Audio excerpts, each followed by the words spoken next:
guys, and welcome back to Trap House Garage. Today we're going to try to get a bunch of stuff done. I kind of figured out how I guess I'm going to do the exhaust for the time being. I've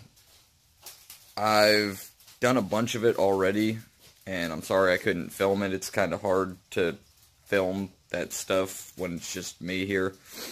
So yeah, let me flip the camera around and I'll show you what I've gotten done. For the time being, we're going to just run the stock truck manifolds out the front, and I am going to run one out each side. I don't know if I'm going to cut another hole in this fender, since this most likely won't be permanent. So I might just kind of run it under this fender so you can't see it, and then this side, obviously, since there's already a hole, I'm just going to run it into this pipe. I will run a muffler on each side to try to quiet it down as much as I can, because I don't want it being absurdly loud, but I'm sure it'll still be loud, but hopefully the mufflers will help a little bit. So I took the stock truck flanges that came off these manifolds and cut them up, and the one side is completely done. As you can see, I have a little muffler on the end of it, and that's the stock truck flange. I ran it down basically into like a 90 and then into the muffler. It was real simple. I did heat wrap it. I mean, there's really nothing on this side that it should be close to, but I wanted to do it just to try to keep temps down anyways. And now for the driver's side, this one I do not have wrapped yet because I don't have another muffler to put on it. But this kind of shows you, or gives you an idea of what I did to the other side also. You know, I cut it, I had to shorten this one a little bit, and I welded a little angle on it, and then from right here will be the other muffler, and it's pretty much that simple, and it'll run out the other side here. Today I did tighten the motor mounts completely, so that it is set in place now. I moved the transcooler lines a little bit to get them up away from the exhaust. So I pulled them up and just for now zip tied them to the frame rail here. Still waiting on the fittings to finish the fuel system up. Hopefully I'll get them either today or tomorrow, but I'm going to do a bunch of stuff no matter how long or how many days in between on just this one video, instead of just giving one update per video, which I know is super boring. So I'm going to try to get a bunch knocked out just in this video itself. What else am I going to do today? I'm probably going to pull these crimped off trans lines out, figure out what fittings I need. I'll probably just run a barbed fitting on the end of it, like I had on my Power Glide, and then do a push lock hose over it. It seemed to work good on past setups, so I don't see why it wouldn't work on this also. So I'm just going to have to see about getting like 45-degree angle fittings for that. Hopefully my transcooler lines will still reach, which they should. It should be about in the same spot. If not, I'll just have to buy new ones and make more, which isn't any big deal. Yeah, so like I said, I'm going to do that. The fuel system might be put together today. We'll see. If not, it'll still be in this video anyways. Whenever they come in, I'll get that done. I do need to order I think it's a 4-inch to 3.5-inch coupler to get the mass air flow sensor on the front of here. And I do have a ton of intercooler piping that I'm going to reuse just to make an intake to come out over here in the fender well. And I do have an intake, or a filter for the end of it already. I'm probably going to get the wiring taken care of here shortly, which, you know, I'll ground this in the engine bay. The key on, I'll take through the firewall and hook it to the fuse panel. And then the battery power I'll either run to my starter relay that's inside my fender, because this car was wire tucked. So that's in the fender. I might do that or run it over here to the alternator wire, whichever one I feel like doing, or pretty much is the easiest. It'll look the cleanest, so I might run it in the fender to hide it. I have to run my fuel pump trigger wire. I think. I'm not 100% sure if I need to use this one or if it'll still work with the one that's in the car. I really need to turn it on, turn the key, and see if the pump still primes. If not, I just have to run the fuel pump wire back to my relay that's in the hatch to trigger the fuel pump. So that's easy. The wiring's, like I said, super simple. I'm not really concerned about doing that. There's not a whole lot left to do. I'm going to get a converter ordered here shortly. Get that on its way so I can get the transmission put in and see how big of a pain that's going to be. Hopefully it'll go right in and fit the transmission tunnel and I won't have to beat it to death to get it to fit. But we'll see. Yeah, so I'm going to start working on some other stuff here, and I'll be back with an update in a little bit. Back with a little update here, got a little bit more done. We do have both exhaust sides done now, as you can see. Did a little bit of the wiring, did some grounds, stuff like that. Some of it still needs tidied up, but for the most part, it is on there. Have the main wires hooked up now. Still waiting on my fuel fittings. Have the wire ran inside for the God, I can't even think. It's like 2 o'clock in the morning right now. But for the keyed on source. Got an intake rigged up thanks to my buddy Barry. Came over and had this, which helped a lot. Got it ran down into a piece of PVC with the filter over here, so that way I could pull the marker light out of it to let fresh air in to race or, you know, do whatever if I need to. Did throw the dipstick in. I will be picking up the converter for the 60E tomorrow. I just went ahead and, I guess, get it out of the way now. My buddy actually had one, which is a 3200 stall billet Vigilante converter. So he's going to hook me up with that for a pretty good price. Exhaust manifolds are on. The other side is 100% on. This one I just need to go ahead and tighten the bolts up on it. Gotta hook a vacuum line up. Got new line, a spool of it for the transmission cooler lines. If they do end up needing to be longer, I went ahead and got some of that so I can run the new lines if need be. Mine might work, but it just really depends with where this transmission is going to sit, because on my Power Glide I did have them run pretty tight, so it really just depends whether or not they'll reach. But yeah, just got some more odds and ends done. Like I said, got the exhaust and stuff. I did have to lengthen the driver's side O2 sensor because it was back tied into the transmission harness. And obviously, since the exhaust is up here, the O2 sensors are also up here. And the passenger side reached fine, but this one was way short. I mean, it came up to about there. So I went ahead and lengthened that, wire loomed it, got it ready. Got some flexible radiator hose to kind of build my own lower hose.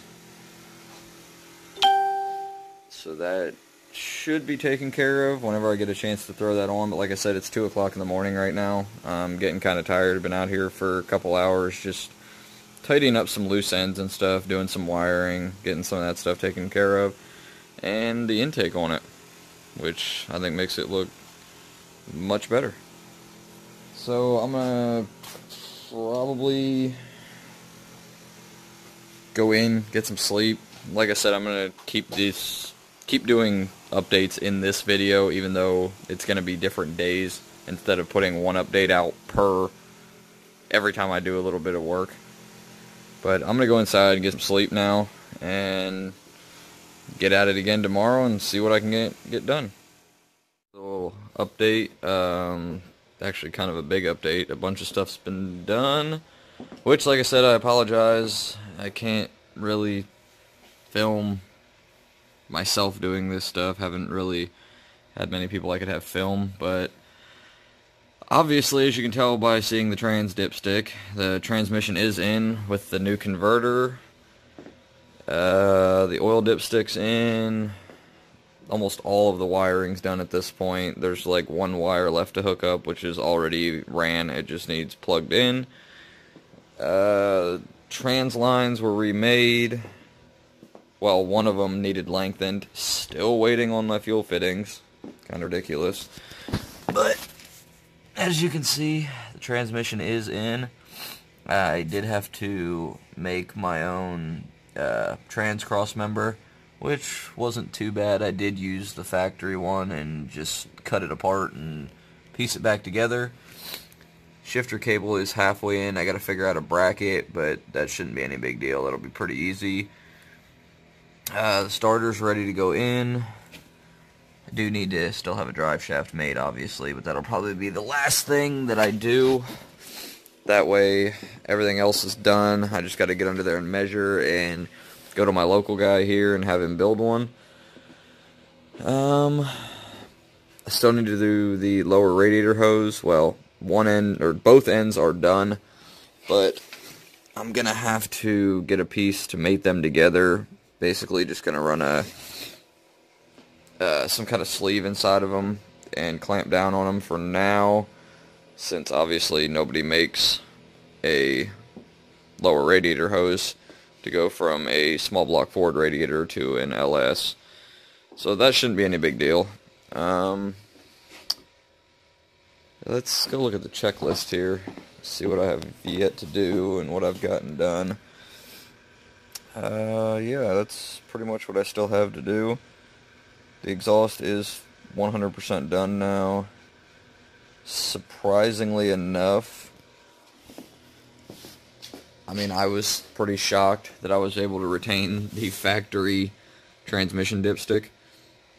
It needed a minor bend. Other than that, I mean, it snakes up the firewall, and it's almost like it was meant for this car. All the bends in the firewall are in this dipstick. It snakes up it cleanly. Like I said, the very bottom of it, I mean, it might have been a 1/4 inch off from fitting.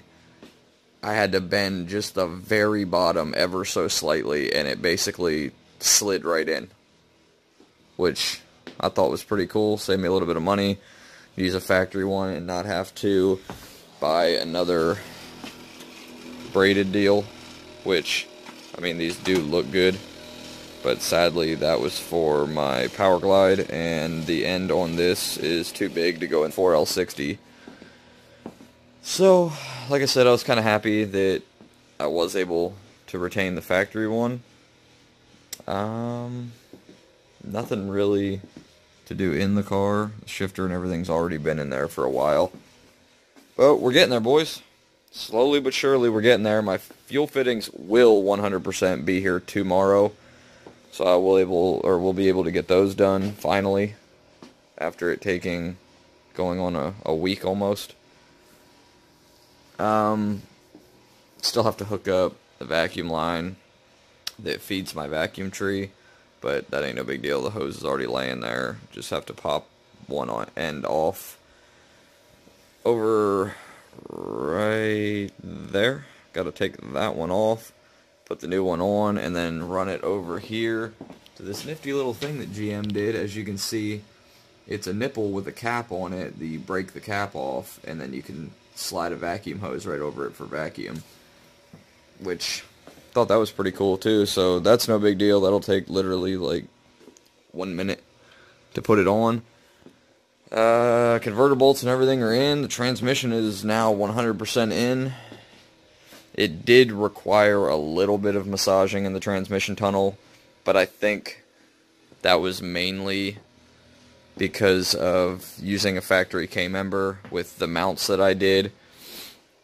I think the engine is sitting a little higher than if it were an aftermarket K-member. so the transmission was tucked up more in the trans tunnel than it really could have been if I would have used an aftermarket K-member. I think it would have set lower and there wouldn't have been any fitment issues. But we stuck it up in there, got it in, but it had the engine tilted really bad. So dropped it back out, beat the floor a little bit, and stuffed it back in. It really wasn't any big deal. Did the converter bolts tonight. So they're all done. Like I said, the starter's ready to go in at this point. I still have to do something with the power steering. I didn't get lucky there like I was hoping. And my factory one does not screw in. I think fittings are actually the same, but the ends are a little different on them, and it won't allow it to screw in. It kind of sucks, but I'll either have some made or do some rigging and get it to work, something like that. There's my starter wire. I ran out of electrical tape. I want to tape that up just to make sure it doesn't arc on anything. It doesn't happen to be laying on a piece of metal on the K-member and burn the car down or something. So I am going to tape that up very good to make sure that doesn't happen. And there's the starter laying under there. But yeah, we're getting there. It's getting very close at this point. Going to try to get everything else buttoned up in the next couple days and go talk to my local drive shaft guy and get him to build that so I can toss that in and fire it up and go for the first drive. Hopefully, cross my fingers, everything goes well and it starts right up and runs good. And yeah, the car will be done for now at that point. And, you know, I kind of wanted to do this little series. One, you know, I wanted the car back running. But also just to kind of shut some people up and help some people that are thinking about doing an LS swap in a Fox body. You know, to shut the guys up that sit there and try to tell everybody that it takes, you know, $10,000 or some ridiculous amount, that it's not cheap, it's not simple to put an LS into a Mustang. It honestly is very simple. Very simple. Right now, I have, well, with the converter, I have probably right at $2,000 in this entire swap. Now, I did have my own fuel system, obviously, that was already on the car. But other than that, everything you've seen in these videos, I have less, or right at probably $2,000 in everything. Which, for something like this, and to give, you know, the potential that it gives having an LS, I think that is extremely cheap. Considering if you had a bone stock Fox body, you could pull the T5 or AOD out with the 302 and probably sell it all for $1,000 or so. And as most people know, if you try to make power on a stock block 8.2 deck motor, other than some very lucky, very good tuning people, they usually seem to split around the 500 horse mark. Like I said, some people get lucky, others get unlucky, and they break even before that. But, you know, if you sell all your factory stuff, that's $1,000 toward doing something like this. And if you get a Gen 4 motor, you know, guys make 8,000-9,000 horse reliably, and they last quite a while on a bone stock motor.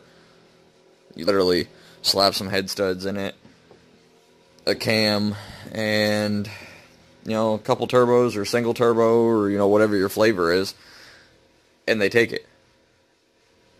And it is cheap.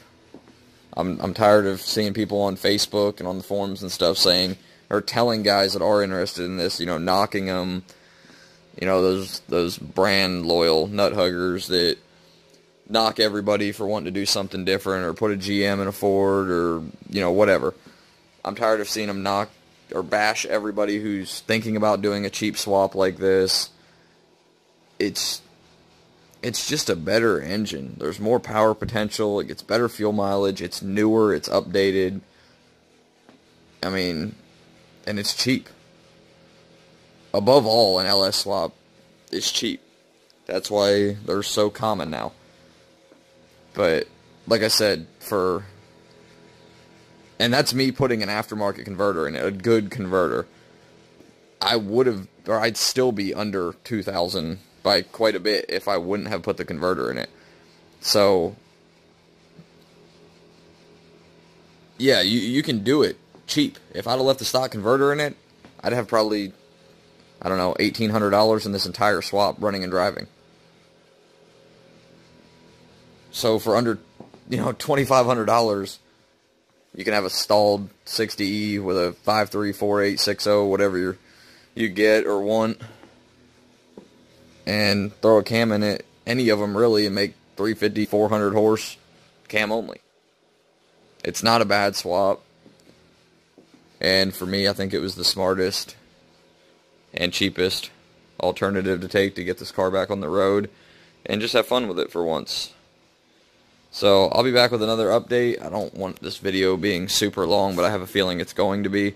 But I'll be back with another update as I get more stuff done. We're back with another update here, and yeah, I think last time the trans was in and everything like that, so there's nothing really new there. Finally got the fuel lines, or the fittings today, so they're all hooked up everywhere. Got the trans dipstick in, got my little quick disconnect field thing over here, fitting, whatever you want to call it. Buttoned all the wiring up. Had to run a fuel pump trigger wire. I guess the factory one that was in this car didn't work anymore, which I thought maybe it would, but I kind of also thought it wasn't going to, and it didn't, so I just had to. Obviously, some of this still needs tidied up, but I did have to just run one off this new harness, which, I mean, it's nothing. Just running one wire. What else did we do tonight? We ran the vacuum line for the brake. Oh, yeah, we did finally run that. That is hooked up. Changed the oil tonight. Put all the spark plug wires and everything back on. Where did the power steering line? Oh, yeah. Lance did the power steering lines, which kind of hard to see up in here. Probably can't see them at all, actually. But they are on and hooked up, and so far haven't noticed any leaks or anything like that. Lance, yeah, fuel pressure set. Lance did bring me all the oil and everything to change the oil. So, thank you for that. And we've just been over here just tinkering with little stuff, really. I mean, we haven't done that much, I guess. But there's a lot of stuff, or a lot more stuff that has been marked off the list here. Oh, we did do the lower radiator hose, finished all the wiring, got the starter in and done. And basically everything left now, I need a drive shaft at this point. Still have to mess with the shifter cable, which shouldn't really take but a couple minutes, maybe an hour or something like that. Added a little bit of trans fluid until it started puking out the tail shaft because of not having a drive shaft in it. The vacuum line, I need to put like one hose clamp on it just because we just have it hooked up for now. But yeah, I guess I can just show you a quick startup. I'm not going to let it run real long since there's not a whole lot of trans fluid in it or anything. Huh? Oh, no, I get it. I'm not going to let it run very long, so it don't really matter. Let me get the keys situated here and hang out the door. I'll show you that it starts up in this loud fuel pump.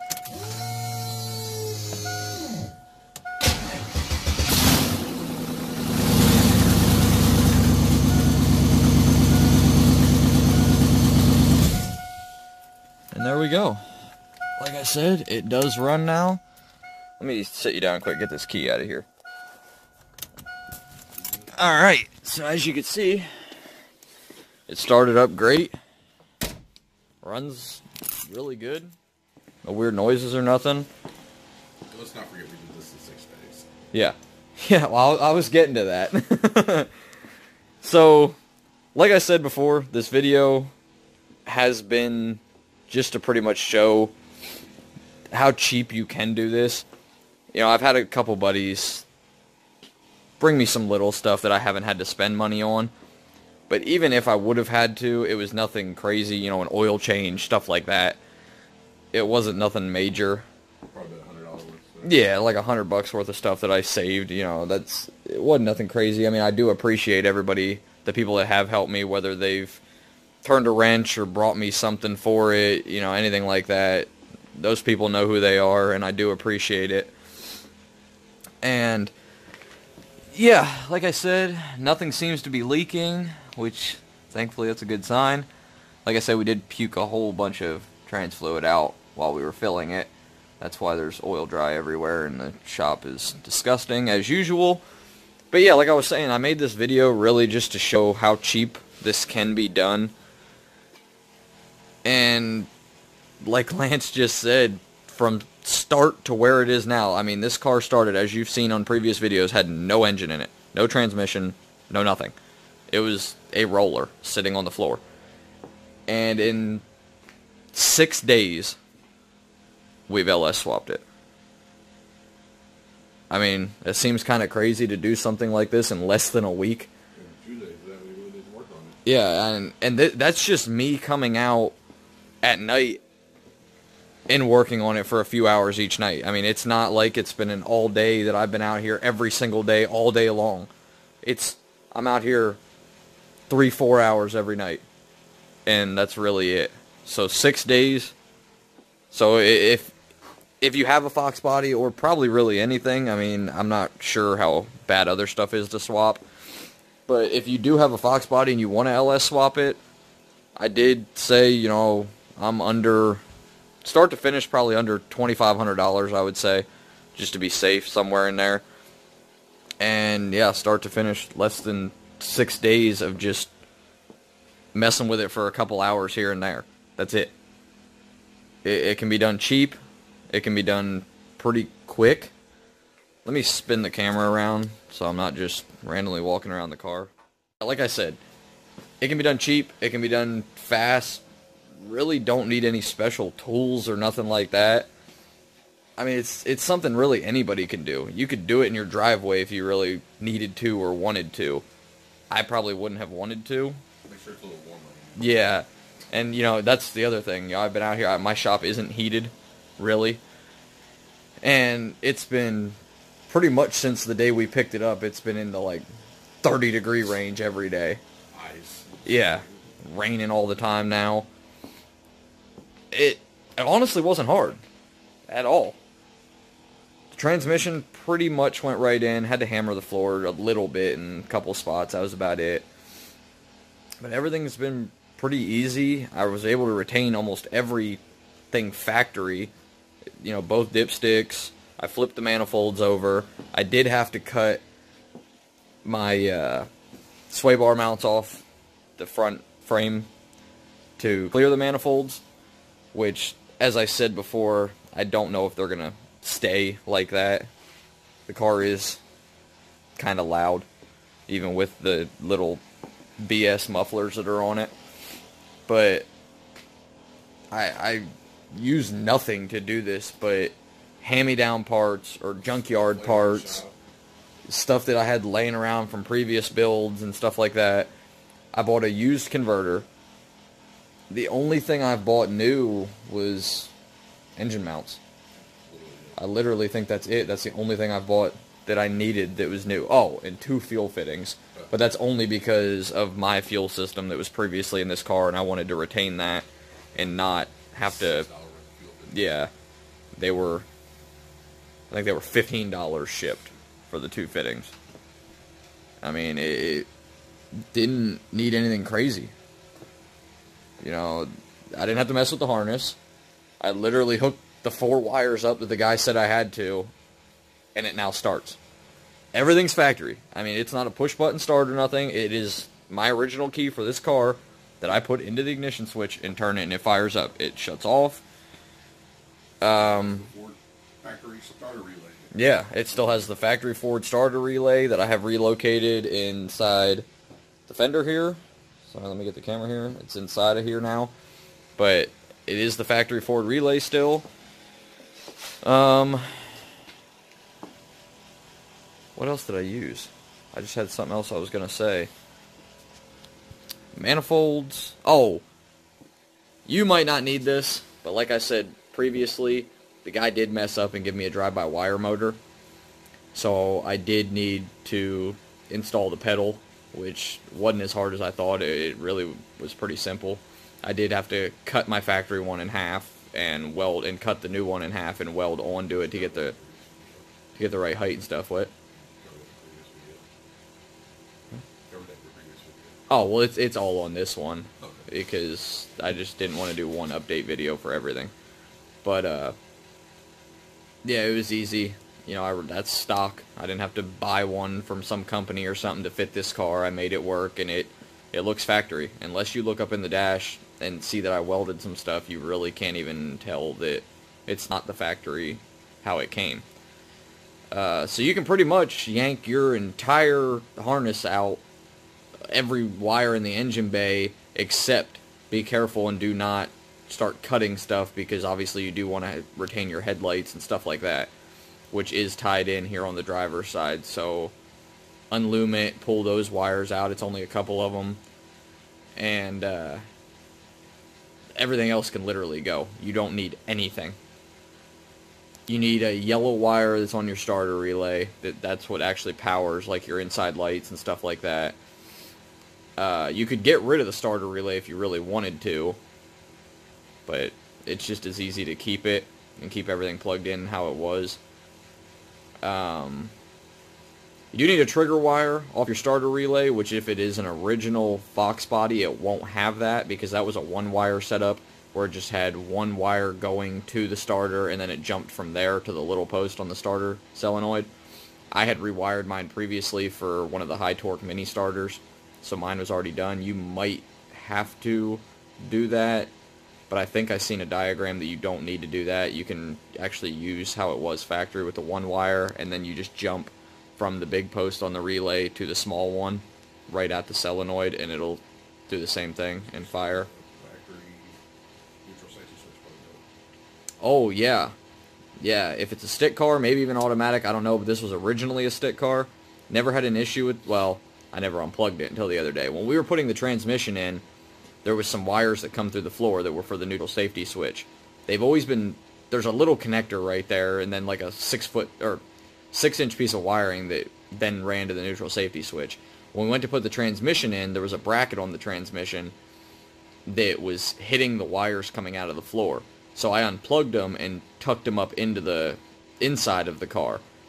When we first got this far and went to start it, there was no trigger for the starter. It wouldn't do anything. So we chased our tails for a little bit, and then thankfully I just thought to pick that up. Thankfully I didn't throw it away, and crawled under there and plugged it in. It's not connected to anything, just literally the connector was plugged back in.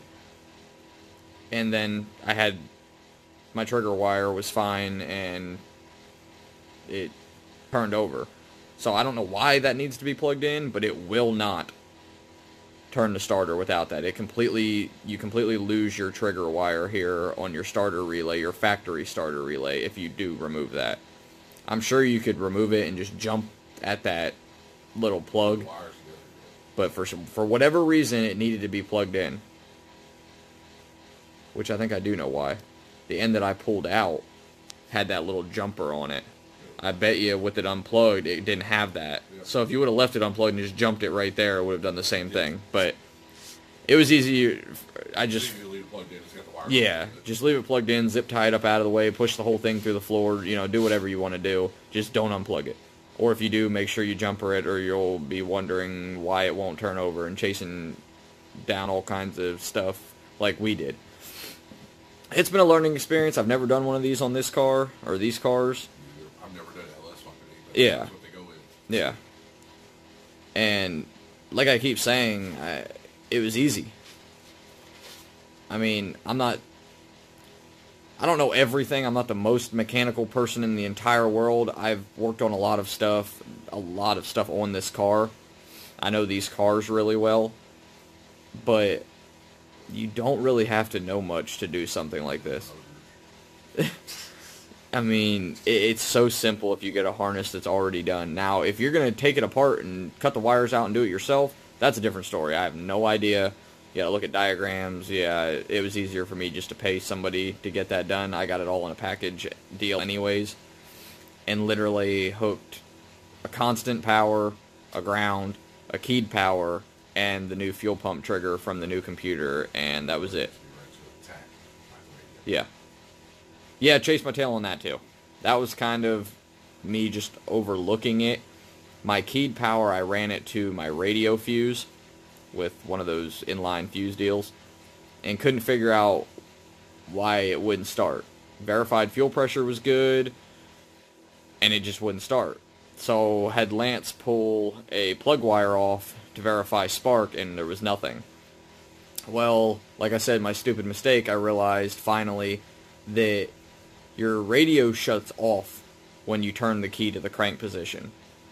So it was cranking, but it was shutting that keyed power off, which I'm assuming is for the injector, or for the coil packs, and that's why there was no fire. I ran that in a stock Fox body, to my number 18 fuse, which was a whole bunch of different stuff, but the main one I saw was was for your tachometer, and I knew that stayed on.